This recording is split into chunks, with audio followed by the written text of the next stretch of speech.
Well, hello, folks out there in YouTube land. I've got an interesting show coming up right here. All right, Kiffin to Florida. Now, I'm going to go ahead and warn you folks, this could trigger several people. So if this is something that could upset you, Kiffin to Florida, I totally understand. You probably should just walk away. Just walk away. Yep, this is your opportunity to click off and just walk away and find serenity, because this definitely could trigger you. And I understand. Believe me, I do. This is a video I had to think about doing. But anyway, this is something I've been thinking about for a while, and it makes a lot of sense, really, for several different reasons. And I've covered the Billy Napier situation. I've kind of come to the conclusion that if he doesn't get the thing turned around this year, that they may very well oust him. They've got him listed as a 5.5 game winner. That's what the odds are in Vegas. And that's a concern, because if they win 5-6 games, I just don't know that he'll survive that. That'd be 2 straight losing seasons. I don't know. I think it'd be very difficult. Now, granted, he'd have a huge buyout. Now, if anybody's worried about Billy Napier, he's going to make $50 million no matter what he does. So just chill, okay? Okay. But I just don't know that Florida could take 2 straight years losing season and say, oh, well, let's give him a 3rd year. And I know he's recruiting pretty well, but you have another losing season, that could disappear pretty quickly. So the obvious answer is this guy, the Kiffmeister. And he loves to leave. If there's one thing Kiffin loves to do, it's to walk across that welcome mat, get in his car, and be gone, or airplane, or whatever it is he uses to exit. We've seen that here in Knoxville. You saw it at FAU. You saw it at USC, got fired on the tarmac at USC, which is kind of funny.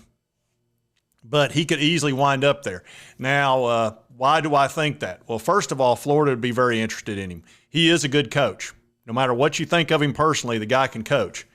He's not very loyal, but he could win a lot at Florida. Florida's not Ole Miss, and I almost feel bad for the Ole Miss people. And I said that last time when he was going through the whole Auburn thing. It's tough when you're at a school and you I think they used to love him. I don't know if they love him anymore. They probably like him, but, when somebody flirts around and talks about leaving, that's tough on you. And the whole Auburn thing was, to me, it was very real. So, the people in Ole Miss and Oxford, it's a struggle. He's not going to be there forever. You just might as well know that. At some point, somebody's going to offer him a better job. And the Florida job it's a good job. The recruiting footprint is there. They've won national titles there. The crowd and the fan base is much larger than Ole Miss, and they're very, very passionate, and the swamp is an advantage. It's a big advantage, and they have money. So there's really no problem there other than their collective is behind the 8 ball. They really messed up with the Jaden Rashada deal, and we've talked a lot about that. But I think by the time he gets there, if he goes, that would fix it. So only one domino has to fall. If Billy Napier coaches poorly this year and they get rid of him, that's the only domino that has to fall, because Kiffin would go there. I have very little doubt of that. Now, for us Vols fans, what does that create? Dare I say it? Steve Spurrier 2.0. He's got all of the traits of a Steve Spurrier. Spurrier's just a little bit more loyal, but when it comes to smart aleck comments and poking the bear, he would be just as good as Spurrier. He's not quite as quick-witted, but he loves to get on social media and mess with folks, and he would love to mess with the Vols and get Knoxville all tore up. And you saw what happened when Ole Miss came up to Neyland. So if he was at Florida, oh my gosh, the town would explode. But here's the good thing. Not only would it be incredibly entertaining and fun, as a content creator on YouTube, man, this would be fantastic for me, because everybody'd want to talk about this. And we need a villain.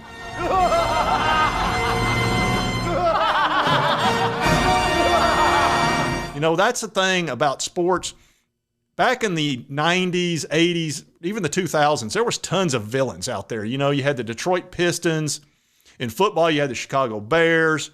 You had, for us Vols fans, we had Steve Spurrier. We've not had a good villain in a while. And the thing is, Nick Saban's not a good enough villain because he doesn't poke at us enough. He doesn't run that. When he does complain, it's usually he just wants to change the rules, but he doesn't personally dig at us.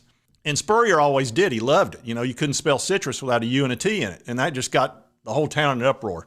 And understand, Spurrier did that to everybody. It wasn't just us. It just felt like it was always us. Well, Lane Kiffin, I promise you, would do the exact same thing. And it would be super fun to have everybody needs a good villain, especially in sports. And I think Lane would be ideal for that. And for him to go to Florida would just be, oh God, it couldn't get any worse. But that also means it couldn't be any better. So I know it's going to trigger some of you, but I think there's a high likelihood it could happen. And here's another reason why I think it could happen, besides just my opinion. This was a video I recently did on Lane, and a lot of the viewers were commenting about it, and a lot of them compared him to Steve Spurrier or said he was coming to Florida. Here's a guy that said, Lane Kiffin, a Steve Spurrier attitude with a Butch Jones trophy case, which that's funny, by the way. Here's one that says, Kiffin definitely wants the Bama job. Kiffin will be at Florida in 2024. Here's another one. Lane Kiffin will end up at Florida. And as you can see, I read and comment back pretty much to all the comments that come into my show. When I tell you, go ahead and comment, I look. I actually read them. I really do. I don't know if there's ever been one that I hadn't. I may have missed one here and there. And if I don't comment back, it's either because I don't understand what you're saying or you're just poking fun at me or doing something. But I'll still read it, even if it's negative. But that's what you folks are saying too. It's not just me. And I didn't say anything in that video about him going to Florida. That's in a lot of people's minds in Knoxville, and a lot of people that watch sports, they can see where this could be headed. When he didn't take that Auburn job, the obvious place that he would go next, if there was an opening, would be Florida. And Billy Napier's having a tough time down there. He doesn't have a quarterback right now. And man, I'm telling you, going into the SEC without a true quarterback that you feel good about is a very vexing situation. And I don't think there's anything out there for him. I think they're just going to go with Graham Mertz or that Jack Miller fella. So anyway, I wanted to cover this. And I know it's going to upset some of you, but hey, we might as well be prepared. And it's not all negative. If he goes there and we start beating him, that would just, how much sweeter that would be to not only beat Florida, but to also take down Lane Kiffin, because he would give us a ton of responses in negative form. So anyway, if you like this content, well, even if you don't like this content, you could still hit the like button. And if you haven't subscribed, it's right here on your right, my left, just boop, that's all you got to do.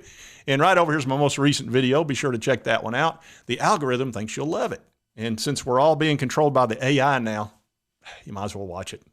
Anyway, I hope you did like the content. We'll see you next time on Sports Talk Jay.